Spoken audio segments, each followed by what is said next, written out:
Welcome to Laurier's Teaching Excellence Conversation Series. I'm Deborah Van Eyneton, Academic Director of Teaching Excellence and Innovation at Wilfrid Laurier University. And today I'm with Michael Woodford from the Faculty of Social Work, who received the 2024 Faculty Mentoring Award. With a passionate commitment to social justice, equity, and advancing LGBTQ inclusion, Michael has significantly impacted the academic and personal development of his students through a mentoring philosophy grounded in empowerment, collaboration, and reflexivity.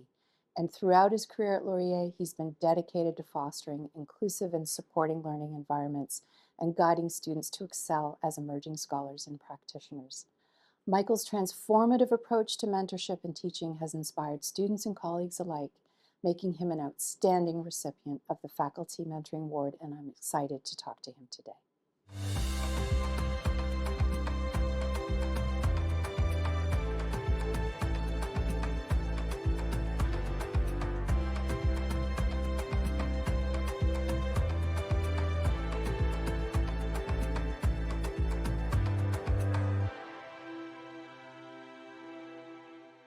So, Michael, thank you so much for joining me here today, and congratulations on being the Faculty Mentoring Award recipient. Thank you so much, and it's such an honor. Mentoring is something, it strikes me that we as faculty, we do throughout our careers, we do in different ways, but we don't always reflect on mentorship like we do on teaching and other aspects of our teaching practice. So I would really like to start today with what drives your mentorship in your teaching. So were there particular mentors that framed and helped you have the perspective that you do on mentoring today? Absolutely, yeah. And I think coming from social work, things are somewhat unique. When I think about my own experiences, even as an undergraduate social work student, key to social work education is field learning. So the field practicum, we often call it, it's sometimes in the literature referred to as the signature pedagogy. So even in my undergrad, I had somebody who was supervising me in applying what I was learning actively, Yes. absolutely. Yeah. And even though we call them a field supervisor, often they were much more than that, and really a mentor. And I think back to both of my undergrad degree and my master's are in social work, as is my PhD, but especially in the undergrad and the master's degree, those field practicums. And I think back to some of those individuals. My first field supervisor happened to be a faculty member. Oh, And because I was in an agency where there wasn't a social worker who could take on that role. And so I would say, in hindsight, I'd say that was really fortunate because I learned so much from her. And it wasn't just about the applications of skill and knowledge and values, it was also who you are as a social worker. So really who you are as an individual and thinking about how you bring your whole self, right? And sometimes difficult conversations in that field supervision where she's pushing me around things. And there were certain things that as a social worker I felt very natural, or as a social work student, very natural for me to do. Other things were really on my learning edge, and she would push me around those things. So learning by that immersion was so important. And then, similarly in my master's field placement, but also having some great faculty. I had the opportunity, though, as part of my master's degree, to do a program called the Graduate Teaching Program, which was an initiative of the School of Grad Studies at Memorial, where I did just going to ask, where was this? yeah, where I did my both my undergrad and my master's. And that was an opportunity to participate in sort of a 3 or 4 day boot camp in teaching, so teaching theory and such. But most critical to that experience was the opportunity to actually teach in your discipline. The program itself actually asked you or expected you to do one lecture in the fall term and another lecture in the winter term. So this is unusual. This is at an earlier stage, Yes, Like yes. usually graduate students get this in their PhD and often towards the end of the Yes. PhD, right? Yes. So this is quite So, unique. because in fact, if you look at my teaching history, I started to teach as a part-time faculty member, like 2 years after my master's degree, Yeah, wow. right? Yeah. But so central to that actual exposure of teaching was that you had a mentor in your field who was called a mentor, who is a very dear friend of mine and who is still teaching at Memorial. And because of the courses she was teaching, I said, well, rather than just coming to do a lecture, I know what you do in those classes because I took one of those courses with you. I'm going to commit to being there every week. And so what evolved from, I'm going to say, a very structured co-teaching model evolved into something that was very collaborative, very much based on empowerment, the sharing of power. Here she was, a tenured faculty member, sharing power with me, a graduate student, teaching undergraduate students. So demonstrating In that a sort of like collaborative responsible classroom. sharing of power, Huh. the mutual trust, the ongoing communication, was so critical. And that, for me, thinking about teaching in general and also mentoring students in their research was so fundamental. And then when I think about moving on to doing my master's thesis, the person who was my advisor also just like one of the things that I really appreciated was that she wasn't just interested in my research. She was interested in me as a person and Hmm. what I wanted to do, what I wanted to achieve through that, but also as I was making career decisions and things like that. So there was more than just, the focus on that. So, and then when I look at my PhD experiences, I had a really excellent supervisor who was very strong mentor to me, including thinking about moving into academia and such. But I also worked with other faculty members through their research. Hmm. And in fact, this morning I met with one of those people, and part of that conversation was, I need some mentoring advice on this. And I'm almost 20 years doing this, Yeah. right? So it's pretty significant, and so those relationships were really important. And thinking about also, you can hear from that conversation, I had more than one mentor. Yeah. Yeah. Really, really pivotally Helping you important. really kind of form your own philosophy of mentorship, right? Exactly. Collaborative, Exactly. empowering, And long and as term. and as a student, the fact that you go to different people for different things. Yeah. And we often think about, especially if someone's doing a thesis or doing an independent studies course, or, well, not an independent studies course, but doing an MRP, or they're doing a dissertation, that they have their supervisor. Yeah, that supervisor is a main contact and a main support, a main mentor. But there are other individuals, some of whom may not even be on your committee, that you seek out support for different things. Yeah. And so that's why I think it's really important for students, but also faculty, when we're mentoring students, to think about who are the other people. And sometimes, as a mentor, part of my job is to facilitate a connection with you, Yeah. with somebody else, with another faculty member who, has experience in that methodology or has experience in the content that that student's about to teach for their first time teaching as a CTF colleague, for example. Yeah, I often think that in a little play on the usual phrase, it takes a village to create an Yes. academic. Yeah. It Yeah. really does, right? This lovely network of people that accompany, we'll call them a younger researcher, Hmm. right, on their journey. Yeah, And absolutely. that's Yeah. a really And nice when way I to look think at it. about other pivotal forces, I have to say, like my family, my parents, both of whom, highly valued education, never obtained post-secondary education, wasn't available to them. I'm But sure so thrilled with you. but Yeah. like the dedication to certainly, working to dedication to hard work, but also the dedication to asking critical questions Yeah. and sometimes pushing back on things, Yep. right? When something doesn't make sense, like, why are we doing it? Why is this? So on and so forth. And certainly, and especially for my dad, I would say the commitment to helping others. And so, that maybe that's partially why I went into social work as a career. But I think continuing that as an academic, and students are one of the primary groups that I work with, and the communities that I work with in my research. And Yeah. so it's more than just giving the numbers or giving the research reports or just giving feedback. It's really meeting people where they are and figuring out a plan together to move to where they need to be or want to be, Well, as part of that. let's follow up on that Okay. because you've got a real focus throughout your career on social justice and empowerment, as we talked about, Hmm. right? So, how do you integrate these principles into your interactions with your students? Well, when I think about, again, that sort of idea of starting where the person is, and, like when somebody comes to me and says, hey, I'm Michael, I'm thinking about doing a master's thesis, that conversation is a little bit of an assessment interview in a way, because I want to get a sense, what's your motivation? Why do you want to do this? What is that about? What's your preparedness? What's going to happen when challenges happen? Yeah. right? And some Yep. of that is like, so especially if somebody's just relocated to the region for school, how are they trying to build a community with others?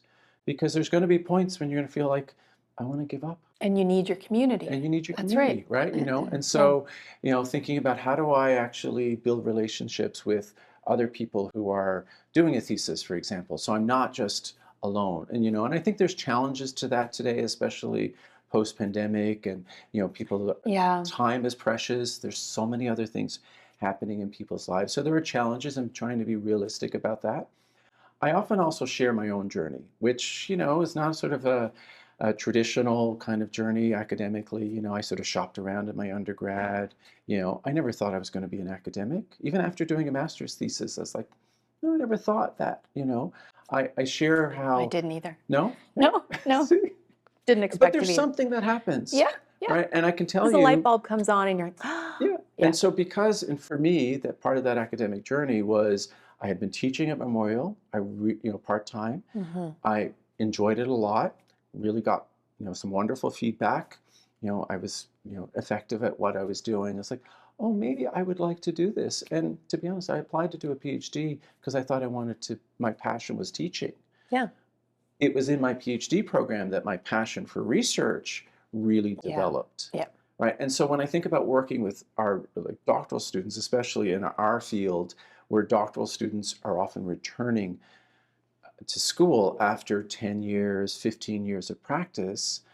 Now, my gap wasn't as big as that, but helping them understand, like when I came in to do my PhD, I had to figure out exactly what was my focus. I had a general idea, and I think about my colleagues around, the seminar table, and many people, ended up going in completely different directions and such.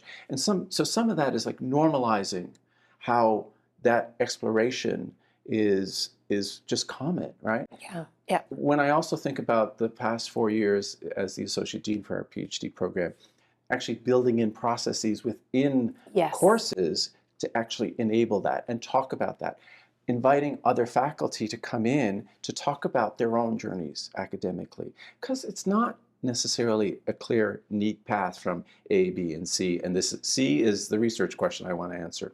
I don't know that. You're going to figure that out, right? Yeah. And it's a hard process. Yeah. Students get frustrated along the way, but you've created, I would say, sort of a landscape for students in your programs that's it's not only in courses, because you've also got these things happening outside of courses that students can go to guest speakers and special workshops and all of these places to sort of help them on that journey towards, okay, this is what I want to do, right? And also, if students are deciding to be researchers or practitioners or academics, traditional academics kind of thing, it's not just the research, it's not just the theory, it's not just that, it's also the interpersonal, Yeah. right? It's Yeah. and that Who am I? reflexivity Yeah. and how you relate to others.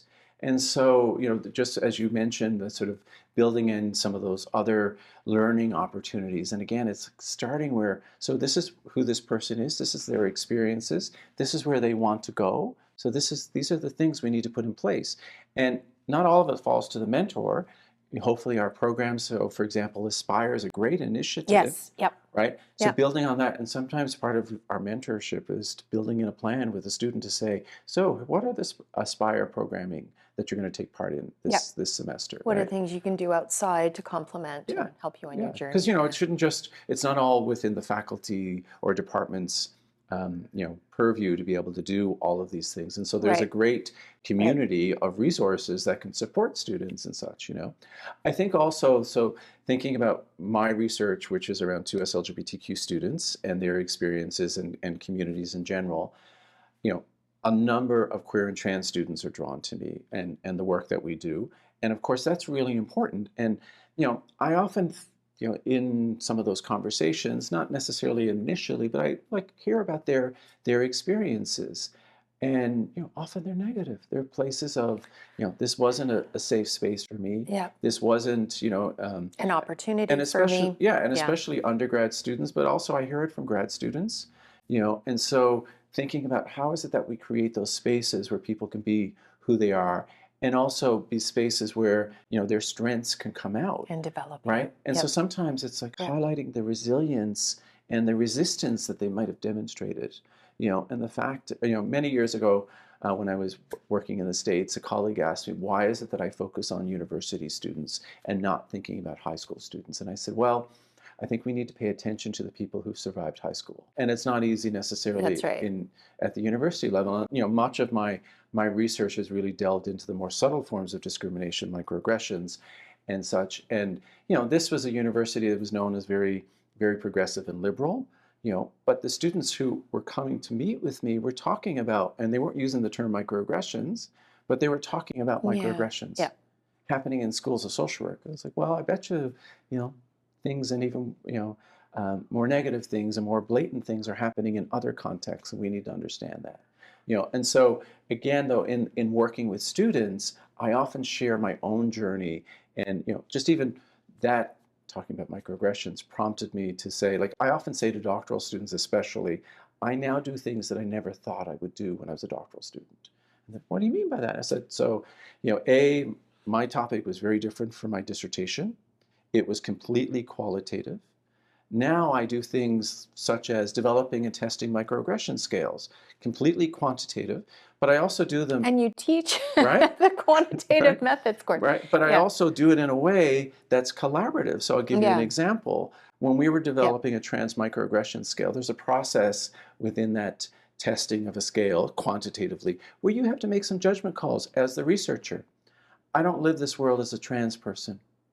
So making decisions about which items in the scale really have more relevance shouldn't come from me. Yeah. So we did essentially a focus group process with trans colleagues and scholars and students to engage in that. And so And create the scale. and create the scale, Yeah. and doing it in a Yeah, that's collaborative great. kind of way. And actually, Deborah, I want to go back to your earlier question about other people who've inspired me as a It mentor. makes you think about somebody else. Well, it does. Hey, And so I think yeah. about, especially some of the people who I work with in my research, students, but also other faculty members, and especially trans colleagues who have really, you know, um, been so supportive, but also have taught me so much in that process. And, in order to do that, you have to go in and say, I don't know everything, and I need to learn. That's my job. That's my responsibility. And so, going back to that example of the person who was my teaching mentor, I have to be willing to share power in a way and be vulnerable, and be able to say, yeah, like, I live this world as a cis person. I'm doing and important work with trans people. I need to have, I need to do my own work, and that's really important when I think about that. Learning along the way. Yeah, learning along the way. So, one of the other unique aspects of mentoring in social work is that you have students coming from non-traditional pathways. And in many other faculties, it's a little bit more conventional, going through your undergrad and then going to graduate work. But you have, I'm assuming, professionals coming back, people with different kinds of life experiences. So that makes the mentoring sort of journey and the creation of a network of support also quite different. Yeah, absolutely. And as you were asking the question, I obviously think about our doctoral students, but we also have master's students at that level Yes. as well. And Yeah. especially because of our Yeah. online MSW program, which reaches people, throughout the country, we're reaching people who've been in practice for 10 years. We're Yeah. reaching people who are in leadership positions, who are executive directors And they're coming back. to do a master's degree. Yes. Yeah. Yeah. Right? And they're coming back for that advanced training, and which is so important. And then when we think about our PhD students, and we really value that practice experience because it informs the research that doctoral students do. It also informs the teaching that they may do in their future. And so, Yeah. we look at that, and I think one point last year we did the math, and I think it was something like 15 years on average, since people have done their master's degree. And I once had a student who was coming into our program, our On doctoral program. average. On Sorry, average. I'm just absorbing that. Yeah, yeah. That is Yeah. a very different I could be wrong profile. on that. I should remember the number better, but In any it's 10 case, years it's plus for yes. sure. There was a doctoral student a few years ago who was accepted into our program, and I was doing a meeting with them, and they asked. They said, Michael, I think we're probably around the same age. What's changed the most since I was a student. And the first thing that came to mind, Deborah, was the card catalog. I said, it doesn't exist anymore, right? It doesn't Yeah. exist anymore. You can be Yeah. inundated with information so easily because it's Yeah. so accessible. So A, that's not going to be an efficient use of your time. So you need to know, how do you search that information? Yeah. How do you find what's useful? And And what's secondly, important? and what's also credible, Yeah. what's Yes, indeed. rigorous, Yeah. right? Yep. And so when we think about, for example, you referenced the quant course that I teach. So it's a quantitative research methods course. And then And, data analysis and is, then data yeah. analysis is a separate Yep. course. But we emphasize actually critical appraisal of quantitative research, because because it's published doesn't mean it's good research, Absolutely. right? And so that kind of critical Absolutely. thinking applied to research uh, is so important. And so, like, again, thinking, where is this person? And especially, people have other things happening in their lives. How do we help them balance that? And sometimes, especially in students I work with one-on-one, I might, and also people who I've worked with just generally in the doctoral program, I've had to have hard conversations and say, like, like, you've got a lot going on. You're not prioritizing your work right now in terms of your Yeah, schoolwork. absolutely. What's happening? What can we do? Sometimes it's a student may take a leave. Yep. A student may, go to part-time status, for example, those kinds of things, or connecting them with some other supports or a learning opportunity, or, and, in some situations, it's sort of a short-lived kind of experience. It's like, okay, well, we can keep going for another month and we'll check in and see how it goes in that way. So that's really important. Also, one of the things we pride ourselves on within social work and other disciplines, of course, is the diversity of our students. So, inclusion, equity, reflexivity are critical to what we're trying to do. And so in the doctoral program, for example, students thinking about their own social positionalities, what those mean in the world, what they mean for their research, and also how they interact with their colleagues in that shared space of learning and such. So of course, as faculty, we're role modeling that. And so I talk about, so that agency where I did my first field placement was Newfoundland and Labrador's only immigrant serving agency. It's still Oh, Newfoundland and Labrador's only fascinating. primary immigrant settlement agency. I was their, first social worker, and it was an agency where I had to say, before the term reflexivity was being used, I had to think about it. I had to start thinking about, what does it mean to be a Canadian citizen, to be white, to be, privileged in many ways, to work with people who are, immigrants or refugee claimants to the country. Many of us in teaching talk about some of those experiences that come from the field. Maybe if I hadn't worked in the field, I wouldn't have that experience. But that's really, that sort of, appropriate sharing, role modeling is really important as well. But one thing that is just so outstanding in your dossier is that the mentorship you offer students just goes across the full, range of educational levels, right? Undergraduate students right through till PhDs, and then off into their careers. And I was going to ask, how does your approach differ, depending on whether a student is an undergraduate thesis student, a master's student, somebody coming in, a senior PhD student, a beginner PhD student, somebody who's already out in their career. But I think you've given us the answer, which is you're starting with getting to know who that human being is. Yeah. And then from there, thinking about, how do I help them on their journey? How do I create the supportive network around them? Yes, absolutely. Right? So again, starting where they are. Yeah. But it's also collaboratively developing that plan. Yeah. So what is Yep. it we need? And so, we often think about, what are their strengths, so what do they feel comfortable with? Where are their learning edges, what are some of those remedial things, some of those additional things, Yep. So an example, I have two students who are doing major surveys as part of their dissertation work, yeah.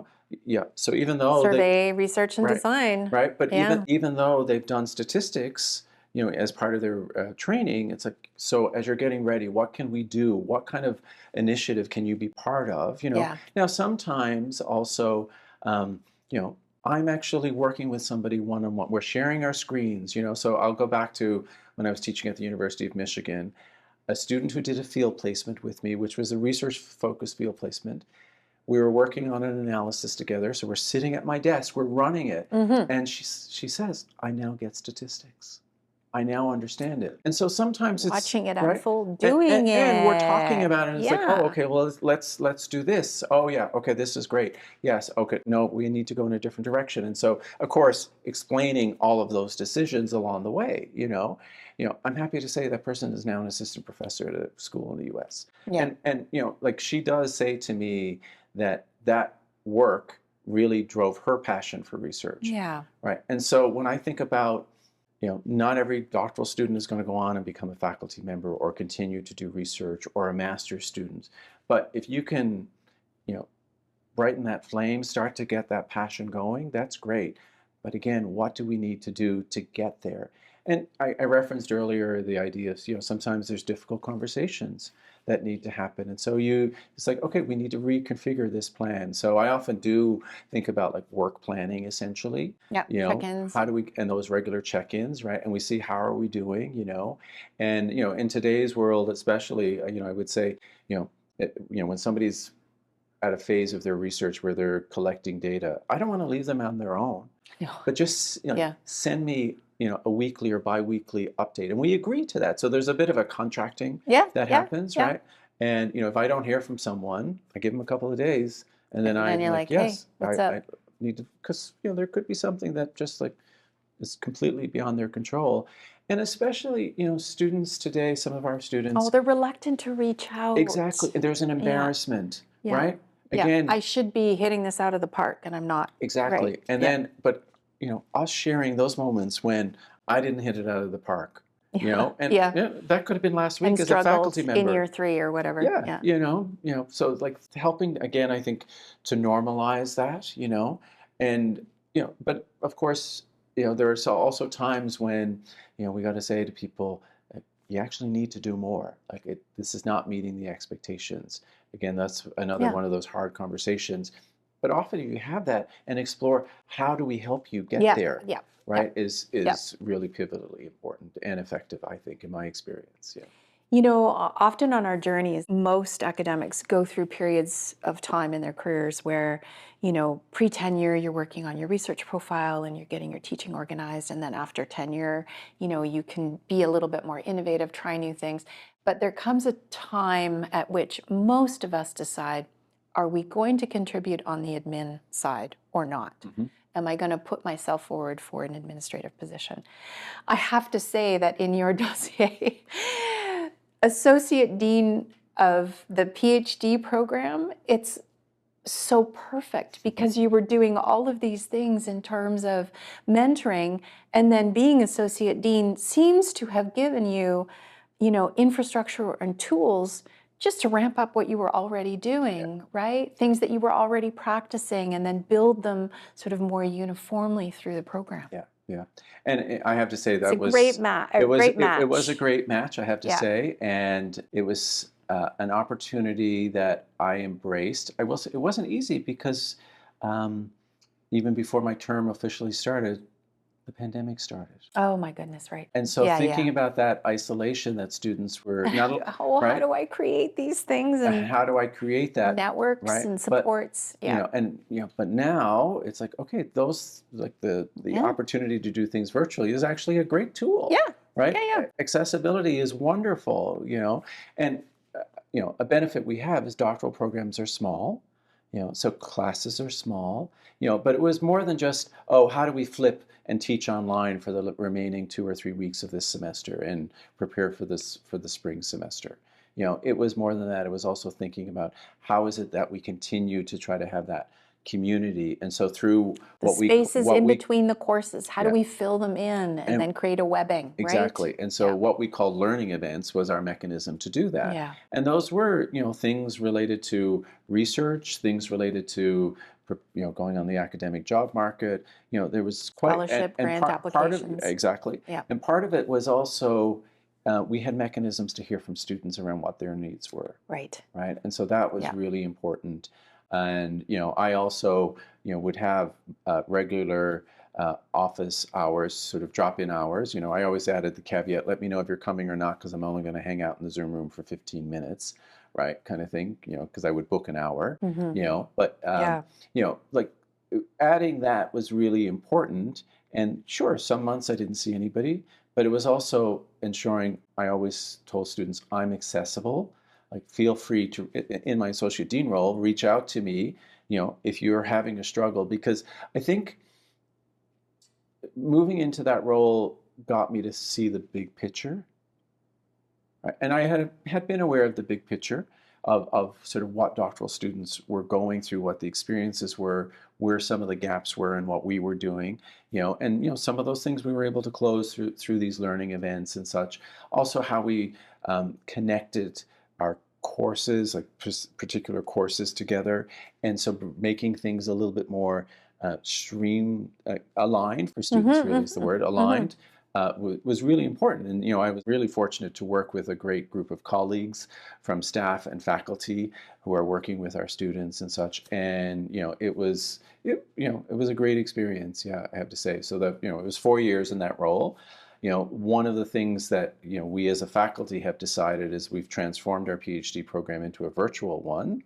So because of the pandemic, it led us to realize, in the spirit of accessibility, and we have students, graduates from our master's program, for example, who would be great candidates for a PhD program, but they can't afford to leave their their community and relocate Hmm. here for coursework, Right. right? And so, but Right. again, like, if you were to look at that new program, it includes things like these virtual learning events. The series, we've actually integrated some of those things into a doctoral seminar, which is built into a course then. But there are other key components. So if you think about the idea of community, um, and I think about my own experience, and how, some of the folks who I did my PhD work with are such good friends because we had that community, Yeah. right?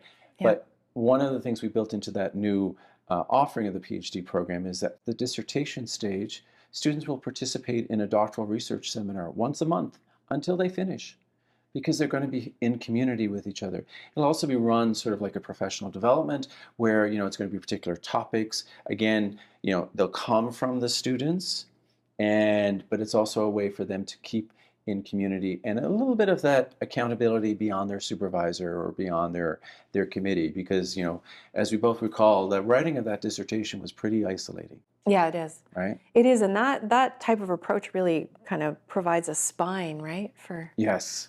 for everything else that Yeah. you're aligning around that. Yeah.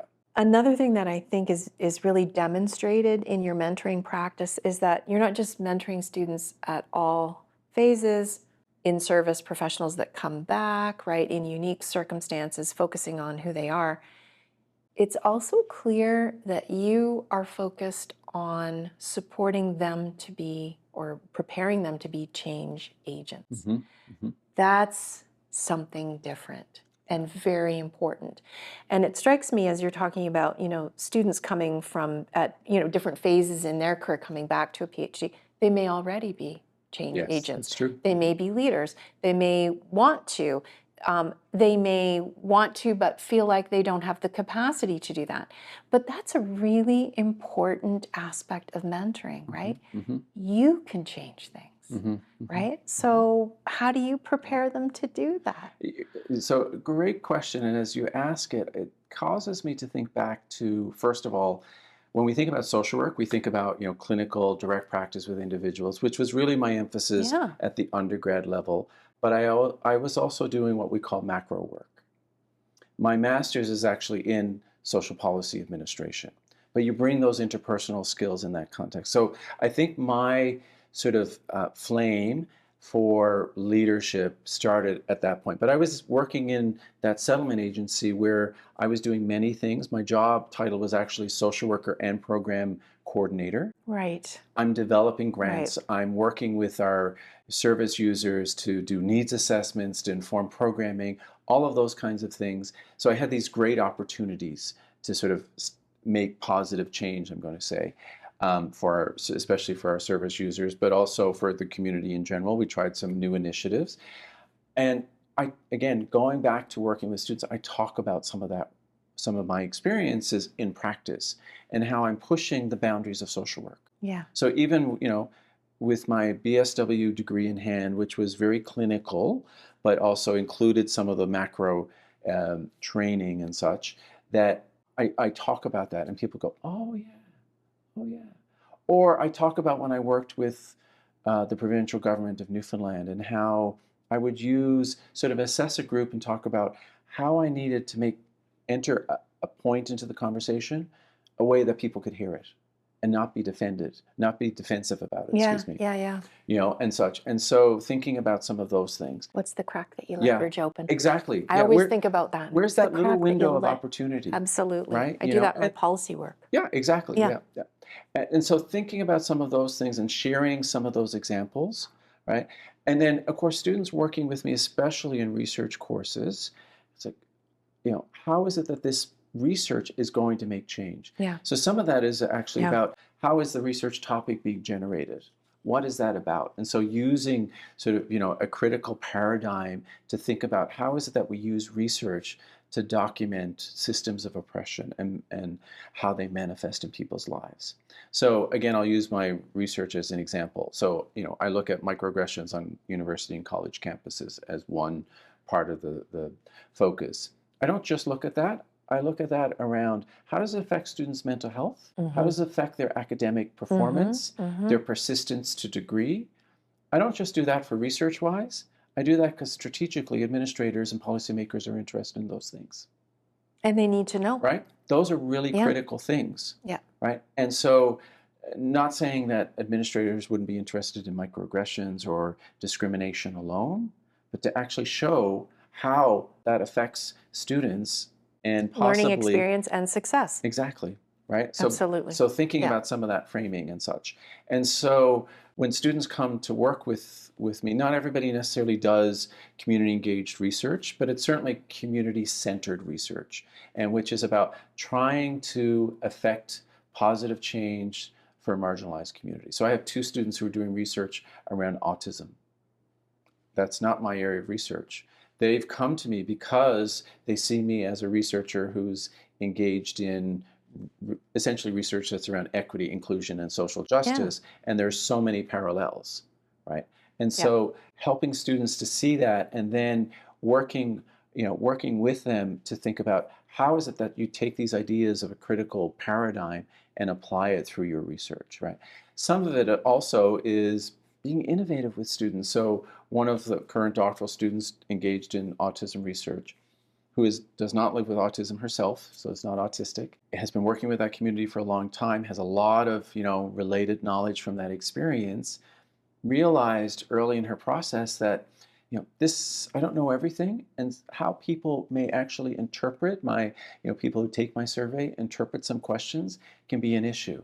Michael, back in quantitative methods, we learned about cognitive interviewing. I think I need to do this for my survey. And I'm like, thank you, you're reading my mind. Yeah, right? exactly. Yeah. Right. And yeah, but that's very much going back to the Yes. community, even though it's Yeah. not a participatory action research study, which would center the community in particular, Yep. but it is very much about how do we work with. And so again, that idea of sharing power, right? And acknowledging as a researcher, I actually need to partner with the community to be able to do effective research that's going to be, culturally responsive to the community I want to work with and, potentially affect and But make also change. that mindset that's outcome oriented, right? Like your mentoring is outcome oriented. Yeah. Getting students to think. So where is it that you're heading? What do you want out of this? And I also think the emphasis on knowledge mobilization, and it's probably something I need to do more consciously with students. They see me doing it in my work.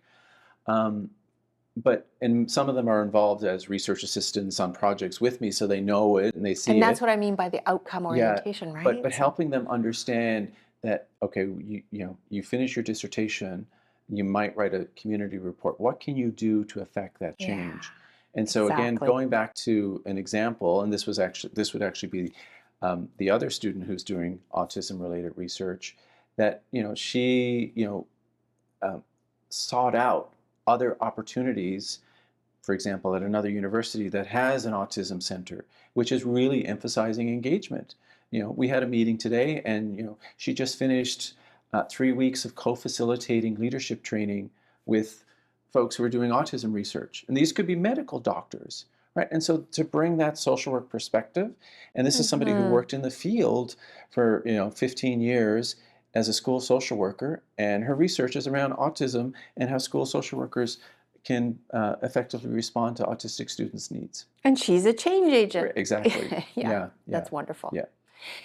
It really strikes me that mentorship, on university campuses often happens in a piecemeal fashion, fragmented. I would say there are some colleagues who are active mentors, others maybe prioritize that less. How do we get a greater emphasis on mentorship, the kind of mentorship that you're talking about, right? Where you're really thinking about, getting to know the students, what do they need, and then creating this architecture of support and community around them, Yeah, yeah. right? How do we, solidify that? Great question. And I think a couple of thoughts. One is we have to think about people's stage. So, when I was an assistant professor at the University of Michigan, you mentored students, but it wasn't, your focus was on getting tenure. And that was clearly how they structured Yeah. things, right? And, preparing you for that process and such. So we have to be realistic and think about when is the time for people to be able to do that. Uh, I also think the idea of students being, or faculty members, new faculty members, being involved on committees as a great opportunity. So on students' committees to see how it's done, we'll say, right? And of course, you only get to see part of it, but then, many faculty members, they have mentors. Making sure you're talking about that component, with others. And so how is it that they're working with students?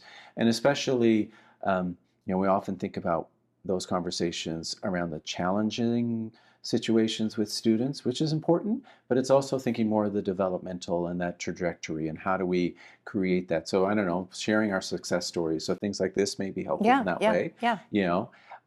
I think that's really important. And sharing the things that you did as associate dean, Yes. right? And putting, again, that infrastructure or architecture in Yeah, place. yeah. Yeah. And I think that's also really important because being in that kind of leadership role, I could also supplement what somebody was doing who's somebody's Hmm. supervisor, Hmm.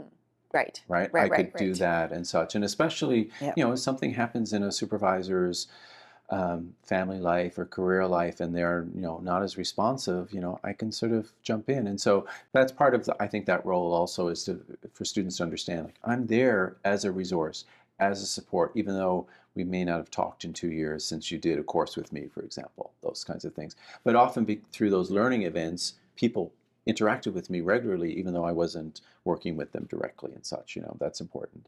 I also think, there's more and more that we're all trying to do, and sometimes we just have to say no, right? And so that could be saying no to a student who Yeah. wants to work with you. The timing is not right, Yeah. and in our faculty, we do not admit students into the PhD program who come in with a pre-established advisor. That happens after the fact. Right, right. Other faculties, it's like you're going to come in, you're going to be my student from day one, so you've already made that Or it's a commitment. mix, Or it's a right? mix, Some come yes. in under, Yeah, and things can people's change grants also. or, Right, yes, yeah. right. So those things. So, but again, especially for our master's students who are doing thesis, they may approach, it's week one of the semester, their first week, and they're basically knocking on doors saying, "Would you work with me?" And sometimes you just have to say no because of capacity. Yeah. So that's really important.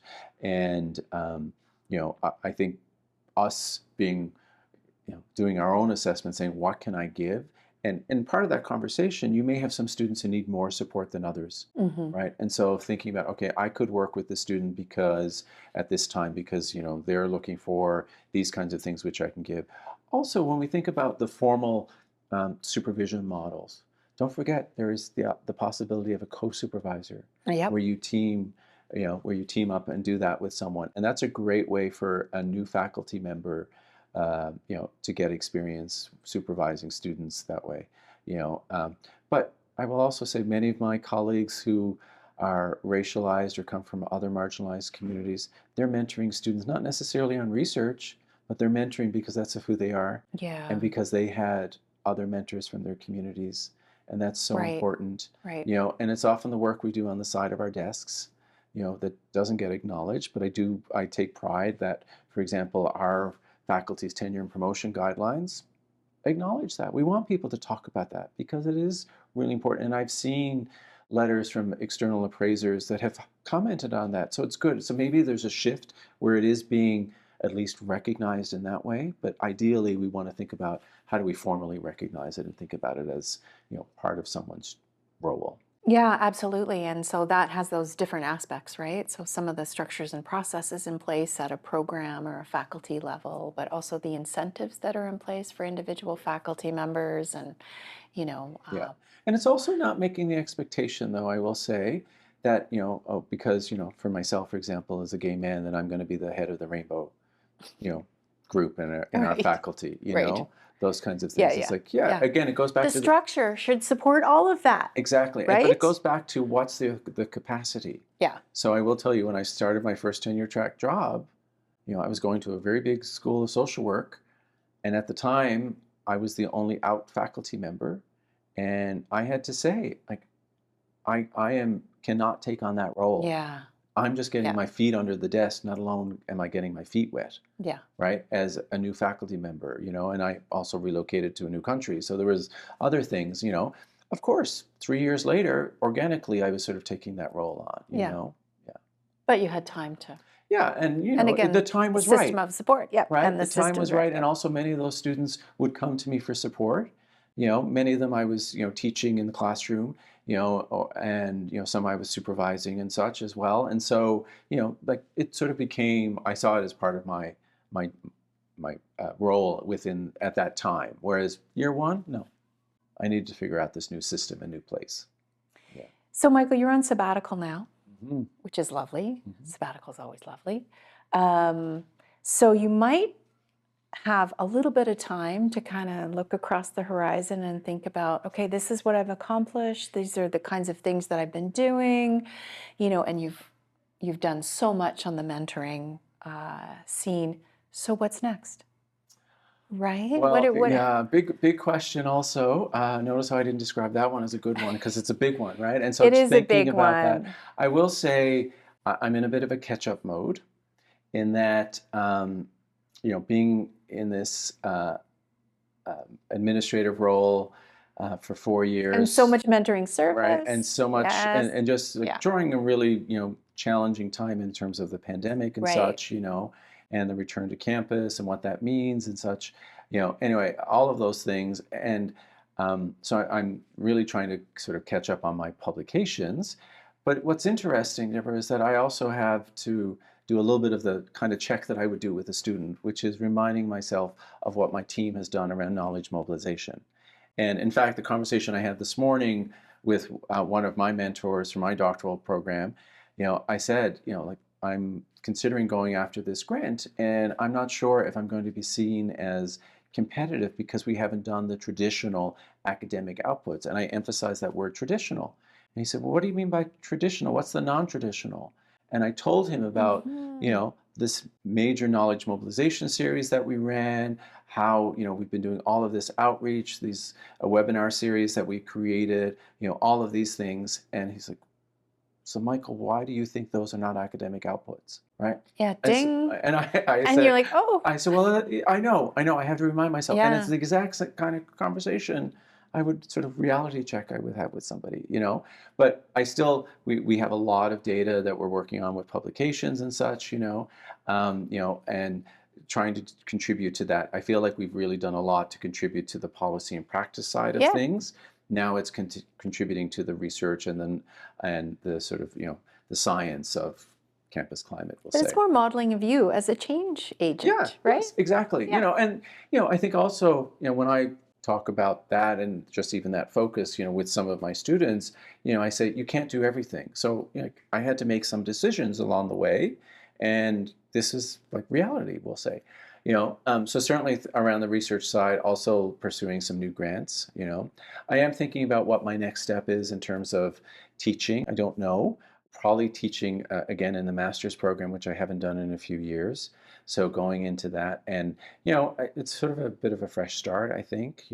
With the changes to our doctoral program, also, how would I deliver some of these courses completely virtually, right? Right. And such, Yes. and so thinking about Yes. some of that, And I recently had a conversation with a staff member who works in our field office who actually took an MSW research course with me, and we were talking about that. And I said, I think I would really flip the classroom, and I would make the classroom experience really about the application.